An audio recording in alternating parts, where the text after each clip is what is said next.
नमस्कार, लाइव लगातार में आपका स्वागत है। मैं हूं नीलय सिंह और मेरे साथ हैं झारखंड होमगार्ड वेलफेयर एसोसिएशन के महासचिव राजीव कुमार तिवारी। राजीव कुमार तिवारी से हम आज इसलिए बात कर रहे हैं कि ये तो खुद एक पुलिस विभाग का हिस्सा है, होमगार्ड है और उस एसोसिएशन के महासचिव भी हैं, लेकिन इसके बावजूद इनका कहना है कि इन्हें फंसाने की कोशिश की जा रही है। 26 अप्रैल को इन्हें गांजा और अवैध हथियार रखने यानी रिवॉल्वर रखने के आरोप में पुलिस ने आकर इन्हें पकड़ा इनके घर में, और अभी ये उसके बाद जो हुआ वो भी हम इनसे पूछेंगे। लेकिन इनका कहना है कि इन्हें फंसाने की कोशिश की गई है और इसको लेकर ये तमाम पुलिस के वरिष्ठ अधिकारियों से भी मिल चुके हैं, उन्हें आवेदन भी दे चुके हैं। और ऐसा क्यों हुआ, इस पर इनका कहना है कि इन्होंने 2018 में जो होमगार्ड की नियुक्ति हुई है, जो बहाली हुई है, उसमें व्यापक स्तर पर गड़बड़ी हुई है, अनियमितता हुई है और उसको इन्होंने उजागर किया और उसी का खामियाजा इन्हें भुगतना पड़ रहा है। हम इनसे बात करते हैं, क्रमवार जानेंगे क्या हुआ। राजीव जी, स्वागत है आपका। और बताइए कि आप बहुत मानसिक तनाव से जूझ रहे हैं, आपने जिस तरीके से बताया, और आप खुद एक होमगार्ड है, पुलिस का ही एक हिस्सा माना जाता है। क्या कहेंगे, आपके ऊपर ऐसा आरोप जो लगा है, इसके पीछे क्या वजह मानते हैं और हुआ पहले आरोप क्या लगा था, बताइए। सर विगत सर 2016 का सर ये विज्ञापन है, जिस समय विज्ञापन निकला। नहीं, पहले हुआ क्या था, आप कैसे फंसा? हुआ क्या सर कि 21 अप्रैल के दिन सर मैं मेन था सर कि होमगार्ड बहाली में जो गड़बड़ी हुई थी उसको लेकर मैं लगातार सर आवाज उठाने लगा। 14 अप्रैल को सर मेधा सूची उपायुक्त महोदय के द्वारा प्रकाशित किया गया था। प्रकाशित करने के बाद जब मैंने मेधा सूची को देखा तो उसमें बड़े पैमाने पर अनियमितता थी।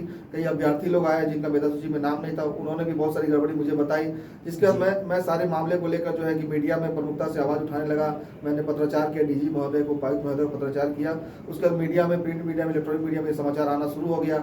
जब आने लगा एक दो दिन, जब समाचार आया तो गणेश शर्मा नाम का एक होमगार्ड जवान संजीत जो है, ये लोग मुझे कहा कि तिवारी जी आप इसके पीछे क्यों इतना लगे हुए हैं, आपको इससे क्या मिलने वाला है, इस होमगार्ड बहाली में कुछ फायदा आपको है, पीछे हट जाए। बोले देखिए यार, जो योग्य अभ्यर्थी उसको होना चाहिए, जो गड़बड़ी है उसका उजागर होना चाहिए। बोला कि यार इससे कोई फायदा आपको थोड़ी है, इससे कोई नुकसान ही होगा। हम सर समझ नहीं पाए। 21 अप्रैल को सर सर गए थे, हमारे होमगार्ड जवान है, हम सबसे मिलते रहते हैं। तो दुरंडा कुसई कॉलोनी में चेयरमैन आवास एक IB गार्ड है, वहाँ हम बैठे हुए थे। वहाँ मेरे साथ 4 होमगार्ड साथी पहले से भी हम लोग बैठे हुए थे। गणेश शर्मा सर वहाँ आता है, आने का मुझसे कहता है, गणेश शर्मा भी होमगार्ड का जवान है, वो मेरे पास आता है। वो आके कहता है तिवारी जी आप जरा बाइक का चाबी दीजिए, मेरे बाइक में पेट्रोल खत्म हो गया।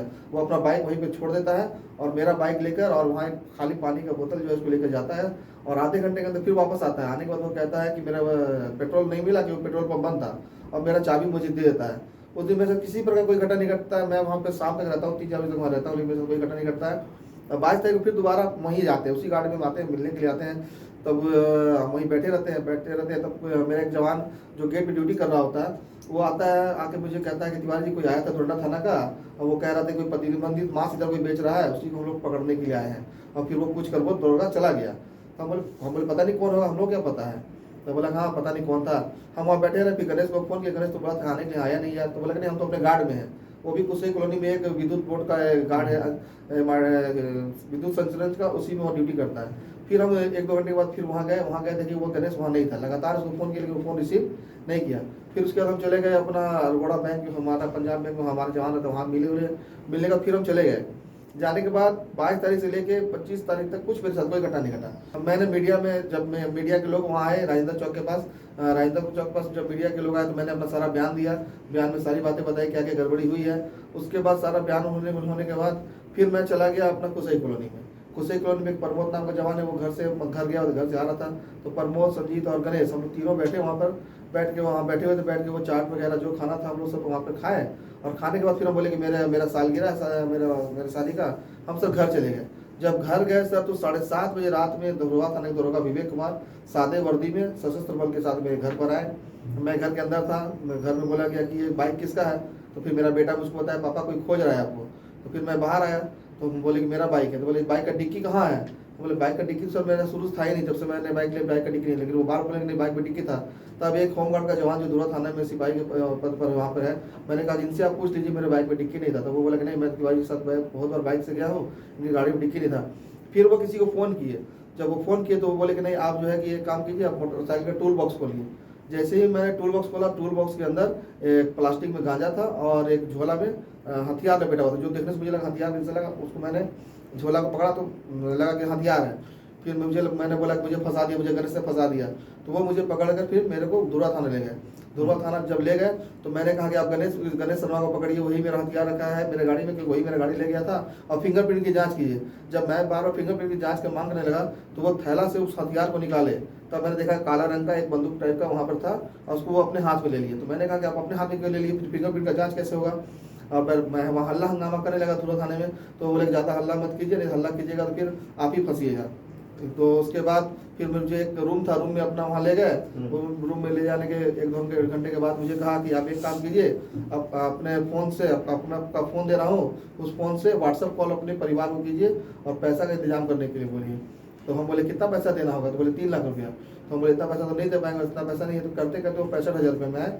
फिर मैंने अपनी वाइफ को व्हाट्सअप कॉल किया, व्हाट्सअप कॉल करके वाइफ को बोला कि ऐसा ऐसा बात है, पैसा मांगा जा रहा है।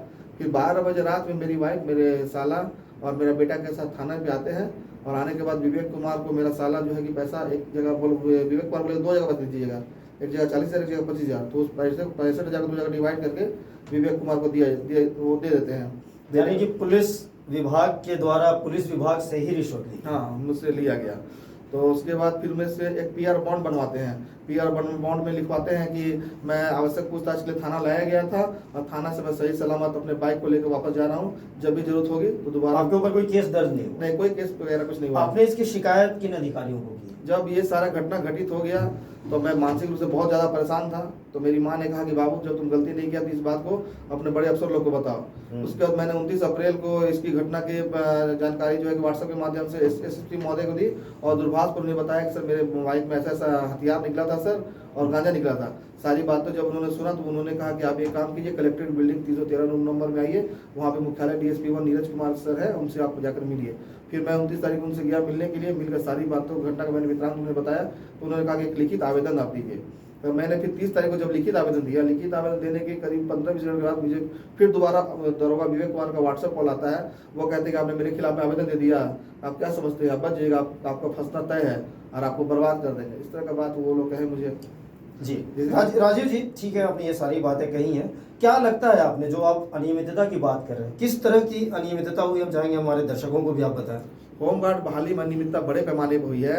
जो झारखंड के रहने वाले हैं उनका होमगार्ड में चयन नहीं हुआ। जो झारखंड से बाहर रहने वाले हैं, सोचिए कि जिनके पिता बिहार के रहने वाले हैं, जिस अभ्यर्थी का शिक्षा दीक्षा बिहार में हुआ है, उसका आवासीय रांची से कैसे निर्गत हो गया, ये सोचने वाली बात है। जिसके पिता का लगाव रांची से नहीं है, जिस अभ्यर्थी का लगाव रांची से नहीं है, उसका आवासीय कैसे निर्गत हो गया। एक सोचने वाली बात यह है कि अनुमंडल पदाधिकारी का जो आवास है, उस आवास के नाम पर, अस्थायी पता के नाम पर आवासीय निर्गत हो गया। होमगार्ड ट्रेनिंग सेंटर के पता के, अस्थायी पता के नाम पर आवासीय निर्गत, ये कैसे संभव है कि ये पता पे आवासीय निर्गत हो जाए। दूसरा एक है कि एक पिता है, उनके 4 बच्चे हैं, चारों बच्चों का वर्तमान पता एक, पिता का नाम एक, और चारों बच्चे का स्थायी पता अलग अलग। ये कैसे संभव है कि चारों बच्चे का स्थायी पता अलग हो। जब बाप एक है, वर्तमान पता एक है, तो फिर चारों पता स्थायी पता अलग कैसे हो सकता है। मैं इसे प्रमाणित कर सकता हूं कि जो आवासीय बना है वो गलत कागजात लगाकर आवासीय बनाया गया है, और इसके लिए अगर मैं प्रमाणित नहीं कर पाया तो प्रशासन मेरे ऊपर कानूनी कार्रवाई भी कर सकता है। ये जो आपने मुद्दा उठाया है, ये अभी तक कहाँ तक पहुंचा है, क्या इसको आपने कोर्ट में? ये मुद्दा मैंने होमगार्ड DG महोदय को लिखित रूप में दिया है, और उपायुक्त महोदय को भी दिया है। इससे पूर्व भी मैं नहीं दिया था, जो MV राव से निरस्त करने का अनुशंसा किया था। ठीक है, तो अब आप क्या अपील करेंगे अपने सीनियर अधिकारियों से, क्या उम्मीद करेंगे आप? सीनियर अधिकारियों से मैं यह मांग करना चाहता हूं कि सबसे पहले जो होमगार्ड बहाली में बड़े पैमाने पर गड़बड़ी हुई है, उस गड़बड़ी की जांच के दौरान मुझे भी शामिल किया जाए, जिससे मैं इस बड़े पैमाने पर हुई गड़बड़ी को उजागर करने में उनका योगदान अपना दे सकूं। दूसरा यह है कि जो इस तरह से मुझे फर्जी केस में फंसाने का जो षड्यंत्र किया गया, इसकी जांच की जाए। जांच में जो भी लोग भी दोषी पाए जाते हैं उन पर तत्काल कानूनी कार्रवाई की जाए, जिससे अगर कोई भी व्यक्ति भ्रष्टाचार के खिलाफ आवाज उठाता है तो उससे इस बात का डर नहीं रहे कि मुझे कोई फंसा देगा। मुझे जान से मारने की भी धमकी मिल रही है कि अब अभी भी आप पीछे हट जाओ इस मामले से, नहीं तो आपको जान से मार दिया जाएगा। अभी जो जिन 2 लोगों का आपने नाम का उल्लेख किया है, एक तो गणेश शर्मा जो कि होमगार्ड है, और एक विवेक कुमार, तो ये दोनों अभी भी पदस्थापित है या इनको? हाँ, ये पदस्थापित है। और एक संजीत कुमार और गणेश शर्मा, दोनों होमगार्ड के जवान हैं। ये गणेश शर्मा संजीत कुमार का ही दोनों का षड्यंत्र है विवेक कुमार के साथ मिलकर मुझे फंसाने का। तो ये अभी भी इनके ऊपर कोई कार्रवाई? किसी तरह कोई कार्रवाई नहीं हुई है, कोई कार्रवाई नहीं है। दोनों सभी लोग अपनी ड्यूटी में बने हुए हैं, और जबकि मैंने कई बार लिखित सूचना दिया, दूरभाष से भी मैंने बताया है, लेकिन इसी कारण से उनको किसी प्रकार का डर नहीं है। चलिए। जरा सा भी। ठीक है, तो ये थी इनकी कहानी। और वाकई अगर ऐसा हुआ है तो ये बहुत ही अफसोसनाक है, बहुत ही दुखद है। क्योंकि अगर कोई आदमी अनियमितता की बात करता है, गड़बड़ी को उजागर करता है, तो उसके ऊपर उनकी बातों को सुनना चाहिए और जो गड़बड़ियाँ हुई हैं उसे सुधारना चाहिए, ना कि जिसने आवाज़ उठाई है उसी के खिलाफ साजिश करनी चाहिए। अब ये मामला क्योंकि वरीय अधिकारियों के पास है, तो हम ये उम्मीद करते हैं लाइव लगातार के माध्यम से कि इनके मामले को दूध का दूध और पानी का पानी किया जाए। बहुत बहुत शुक्रिया राजू जी बातचीत करने के लिए। तो अभी के लिए इतना ही, मुझे दीजिए इजाजत, लेकिन खबरों से जुड़े रहने के लिए बने रहिए लाइव लगातार के साथ। न्यूज अपडेट के लिए आप हमारे चैनल को सब्सक्राइब करें। आप हमें फेसबुक और इंस्टाग्राम पर भी फॉलो कर सकते हैं। बने रहे लगातार.in के साथ।